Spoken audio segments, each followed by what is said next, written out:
सशस्त्र सेना ध्वज निधी प्रत्येक नागरिकाने योगदान द्या. ध्वज दिनी देवदत्त केकान यांचे आव्हान. याबाबत अधिक वृत्त असे की देशाच्या सीमेवर संरक्षण करणाऱ्या सैनिकांच्या कल्याणासाठी ध्वज निधी संकलनाच्या माध्यमातून ऋण फेडण्याची ही संधी असून जिल्ह्यातील प्रत्येक नागरिकाने ध्वज निधी संकलनात आपापल्या परीने योगदान द्यावे असे आवाहन या ध्वज दिनी कार्यक्रम प्रसंगी अप्पर जिल्हाधिकारी देवदत्त केकान यांनी केले. जिल्हा सैनिक कल्याण कार्यालयामार्फत जिल्हा सैनिक कल्याण कार्यालय येथील बहुउद्देशीय हॉल या ठिकाणी आयोजित सशस्त्र सेना ध्वज दिन 2023 निधी संकलन शुभारंभ प्रसंगी अप्पर जिल्हाधिकारी केकान साहेब यांनी मार्गदर्शन केले. या कार्यक्रमाप्रसंगी जिल्हा पोलीस अधीक्षक श्रीकांत दिवरे, मनपा आयुक्त श्रीमती अमिता दगडे पाटील, जिल्हा परिषदेचे उपमुख्य कार्यकारी अधिकारी भाऊसाहेब आकलाडे, प्रदीप पवार, जिल्हा सैनिक कल्याण अधिकारी major doctor Nilesh Patil, group captain Avinash Deore निवृत्त आदी सर्व उपस्थित होते. तर अप्पर जिल्हाधिकारी केकान यांनी सांगितले की देशाच्या संरक्षणासाठी ज्यांनी आपले बलिदान दिले, प्राणार्पण केले, अशा जवानांच्या कुटुंबियांच्या जीवनातील अडीअडचणी दूर करून त्यांचे जीवन सुसह्य व्हावे, त्याचप्रमाणे युद्धात अपंगत्व प्राप्त झालेले आणि सशस्त्र सेना दलातील निवृत्त झालेल्या जवानांच्या पुनर्वसनाच्या विविध कल्याणकारी योजना राबविण्यासाठी समाजाप्रती आपले काही देणे लागते. म्हणून या भावनेतून जवानांच्या सन्मानासाठी ध्वज निधी हा संकलन करण्यात येत असतो. मागील वर्षी ध्वज निधी संकलनात जिल्ह्यातील सर्व विभागांनी अतिशय चांगले काम करून 111.38% उद्दिष्ट पूर्ण केले होते. मागील वर्षाप्रमाणे यावर्षी देखील 100% उद्दिष्ट पूर्ण करण्यासाठी जिल्ह्यातील प्रत्येक नागरिक, खासगी आस्थापना, अधिकारी, कर्मचारी यांनी मोठ्या प्रमाणात या ध्वज निधी संकलनासाठी सहकार्य करावे, योगदान द्यावे असे आवाहन यावेळी अप्पर जिल्हाधिकारी केकान यांनी केले आहे. त्यांनी पुढे सांगितले की यावर्षी जिल्हा प्रशासनामार्फत 1 ऑगस्ट ते 31 ऑगस्ट 2023 या कालावधीत महसूल दिनामार्फत शहीद हो तुमच्यासाठी या कार्यक्रमाप्रसंगी माजी सैनिकांच्या कुटुंबांना रेशन कार्ड वितरित करणे, जमीनविषयक प्रलंबित दावे, विविध दाखले वाटप करणे असे विविध कार्यक्रम प्रत्येक तालुका स्तरावर राबविण्यात आले होते. यापुढे देखील माजी सैनिकांच्या विविध प्रलंबित प्रश्न प्रशासकीय पातळीवर सोडवण्याचा प्रयत्न करणार असल्याचे त्यांनी सांगितले. जिल्हा पोलीस अधीक्षक श्रीकांत दिवरे यांनी सांगितले की एखादा सैनिक तयार होणे ही आपल्या समाजासाठी अतिशय अभिमानाची बाब आहे. साधारणतः 9-10 महिन्यानंतर आपले हे वीर सैनिक घरी येतात. त्यांच्या कुटुंबांमध्ये त्यांची आई, वडील, मुले, पत्नी एकटी असतात.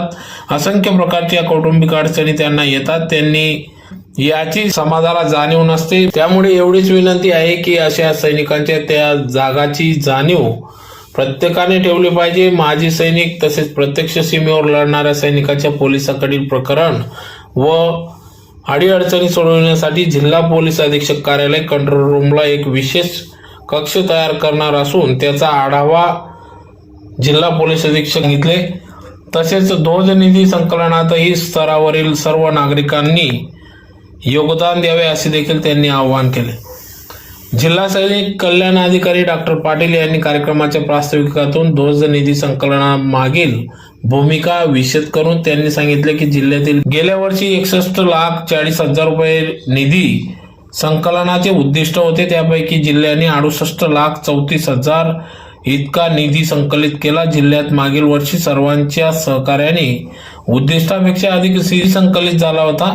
याबद्दल जिल्हा प्रशासन, पोलीस प्रशासन, शैक्षणिक संस्था व जिल्हा परिषद, नागरिक तसेच सर्व देणगीदारांचे आभार या ठिकाणी मानून मागील वर्षी दिलेल्या उद्दिष्टाप्रमाणे या वर्षी देखील उद्दिष्ट पूर्ण करावे असे आवाहन देखील त्यांनी केले. तर यावेळेस ग्रुप कॅप्टन अविनाश देवरे यांनी देखील आपले मनोगत व्यक्त केले. यावेळी जिल्ह्यातील महानगरपालिकेतील दानशूर नागरिक श्री विनोद मोहोड, पंचायत समिती धुळे, संदीप कुलकर्णी यांच्यासह अधिकारी, कर्मचारी यांना प्रेरित करून ध्वज निधी संकलन दिलेल्या तसेच अधिक निधी दिलेल्या मनपा धुळे प्राचार्य BEd शिक्षणशास्त्र महाविद्यालय, विभाग नियंत्रक महाराष्ट्र राज्य परिवहन महामंडळ, प्राचार्य C. पाटील महाविद्यालय, मुख्याधिकारी वरवाडे नगरपालिका, प्राचार्य शासकीय तंत्रनिकेतन विद्यालय, प्राचार्य औद्योगिक प्रशिक्षण संस्था, जिल्हा युताप अधिकारी या कार्यालयांचे विशेष योगदान लाभले असून त्यानिमित्ताने या सर्वांचा मान्यवरांच्या हस्ते प्रशस्ती पत्रक देऊन मानपत्र देऊन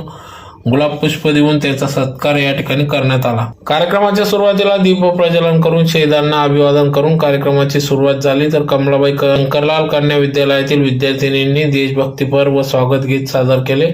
त्याचबरोबर पोलीस बँड पथकातील कर्मचाऱ्यांनी मानवंदना देऊन शहीद सैनिकांना श्रद्धांजली अर्पण करण्यात आली। यावेळी वीरमाता इंदुबाई सूर्यवंशी, सुरेखा माडी, वीरपिता संजय माडी, वीरपत्नी सुरेखा कचवे, अरुणा राऊत, भारती सूर्यवंशी, माया पाटील, रुपाली गायकवाड यांचा सत्कार या ठिकाणी करण्यात आला। तसेच कुमारी नेहा गिरासे, कुमारी कोमल देवरे या विद्यार्थिनी 10वी मध्ये 93% गुण मिळवल्याबद्दल 10,000 रुपये व प्रशस्तीपत्र देऊन त्यांचा विशेष गौरव करण्यात आला।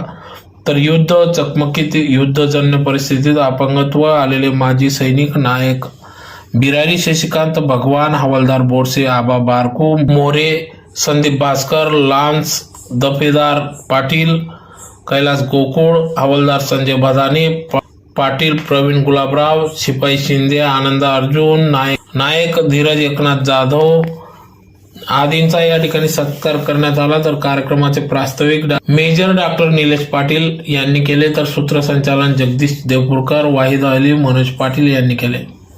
आभार प्रदर्शन जितेंद्र सरवदे यांनी केले। तर या कार्यक्रमाच्या यशस्वीतेसाठी जिल्हा सैनिक कल्याण कार्यालयाचे कल्याण संघटक RD पाटील, वरिष्ठ लिपिक सयाजी बेरड, प्रशांत लिंगायत, संजू पगारे, सुभेदार मेजर रामदास पाटील, कैलास पाटील, राकेश पाटील, सैनिकांच्या वीरपत्नी, वीरमाता, वीरपिता, माजी सैनिक, त्यांचे कुटुंबीय यांच्या विविध विभागाचे अधिकारी मोठ्या संख्येने या ठिकाणी उपस्थित होते। परिस्थितीत अपंगत्व प्राप्त झाले आहे आणि ज्या जवानांनी सशस्त्र सेनेत सेवा बजावली आहे त्यांचं पुनर्वसनासाठी हा ध्वजदिन निधीचा जो फंड असतो तो हा आपण कल्याणकारी योजनांना वापरत असतो। संपूर्ण महाराष्ट्रात प्रत्येक जिल्ह्याला एक उद्दिष्ट ध्वजदिन निधीचं संकलनाचे दिले गेले असते। माननीय जिल्हाधिकारी महोदय यांच्या अध्यक्षतेखाली आणि त्यांच्या वारंवार प्रयत्नांनी आपल्या जिल्ह्याने दिलेल्या विविध कालावधीमध्ये मागील वर्षी 61,30,000 जे उद्दिष्ट होते ते वेळेत पूर्ण केले आहे। त्याबद्दल मी आपल्या सर्व शासकीय अधिकारी, कर्मचारी आणि संपूर्ण समितीचे अभिनंदन व्यक्त करतो। हा सेवानिवृत्त होत असतो आणि वयाच्या अगदी मध्यभागी असताना सेवानिवृत्त झाल्यावर बऱ्याचशा अडचणींना सामोरे जावे लागत असतं आणि यालाच लक्षात घेऊन शासनाने ध्वजदिन संकलन आणि सैनिकांसाठी कल्याणकारी योजना राबविल्या जात असतात। महाराष्ट्र शासनाद्वारे सद्यस्थितीत युद्धजन्य परिस्थितीत किंवा युद्धात शहीद झालेल्या जवानांना सानुग्रह अनुदान एका जीवाची आपण किंमत करू शकत नाही, पण एक सानुग्रह अनुदान म्हणून शहीद जवानांच्या अवलंबितांना रुपये 1 कोटी, तसेच अपंगत्व प्राप्त झालेल्या जवानांना रुपये 20 लाख पर्यंत आर्थिक मदत, तसेच सशस्त्र सेनेत सेवा बजावत असताना ज्यांना शौर्य पदक वगैरे मिळाले आहे त्यांना रुपये 35 लाख पर्यंत रोख रक्कम देऊन गौरविण्यात येत असतो। 1964 सालचा इंडिया चीनच्या अतिशय कणखर पार्श्वभूमीवर असा तो पिक्चर होता। त्याच्यामध्ये कैफी आजमीने एक गाणं लिहिलं होतं की खींच लो अपने खून से जमीन पर लकीर, इस तरफ आ ना पाए रावण कोई, तोड़ दो हाथ जो हाथ उठने लगे, छू ना पाए सीता का दामन कोई, राम भी तुम लक्ष्मण भी तुम ही साथियों, अब तुम्हारे हवाले वतन साथियों। एखादा सैनिक तयार होणं ही आपल्या समाजासाठी अतिशय अभिमानाची गोष्ट आहे। कित्येक लोकांना, सामान्य लोकांना कल्पना नसते की सैनिकाच्या घरामध्ये काय चालू आहे। साधारणतः 9 महिन्यानंतर आपले सैनिक घरी येतात, त्याच्यामध्ये त्यांची मुलं 1 वर्षाने वाढ होत असते, पत्नी एकटी घरामध्ये राहत असते, असंख्य प्रकारच्या एक कौटुंबिक यातना त्याच्यामध्ये डेव्हलप होत असतात। हे सामान्य कुटुंबाला याची, सामान्य समाजाला याची अजिबात जाणीव नसते। म्हणजे सगळ्यांना एवढीच विनंती आहे की हे जेवढे त्याग आहेत याचं आपण जाणीव ठेवली पाहिजे, ॲज अ समाज आपण ते अप्रिशिएट केलं पाहिजे। तेवढं आपल्याकडनं होत नाही अशी माझी प्रामाणिक माझं एक ऑब्झर्वेशन आहे।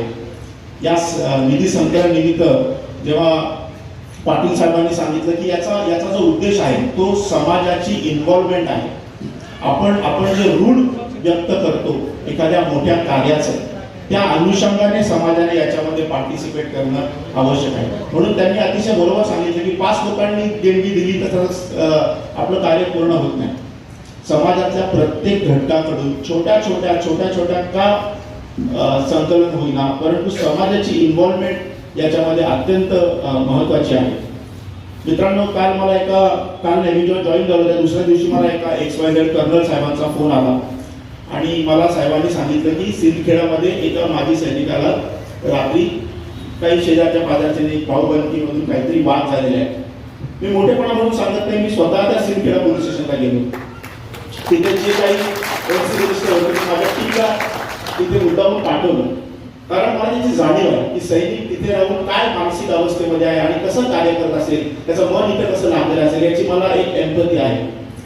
मित्रांनो, या पलीकडे मी अजून एक आता विचार करताना मी असे एक निर्णय घेतला की आपण माजी सैनिकांचा किंवा आता जे ऍक्टिंग सैनिक आहेत जे आता बॉर्डरवर आहेत त्यांच्यासाठी आपण एक कंट्रोल रूमला एक स्पेशल सेल असं तयार करू की जेवढ्या या प्रकारच्या समस्या किंवा पोलिसांकडे जे प्रकरण येत असतील त्यासाठी आपण एक वेगळा सेल करू, एक वेगळं रजिस्टर ठेवूया आणि त्याचा फॉलोअप मी स्वतः घेत राहील.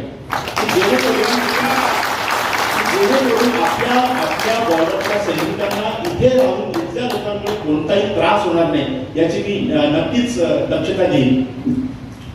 जेवढे सत्कारमुखी झाले त्यांचे मनापासून आभार व्यक्त करतो. अतिशय उत्कृष्ट काम जिल्हा धुळे माजी सेना सैनिकाच्याकडनं आपल्याकडनं होत आहे.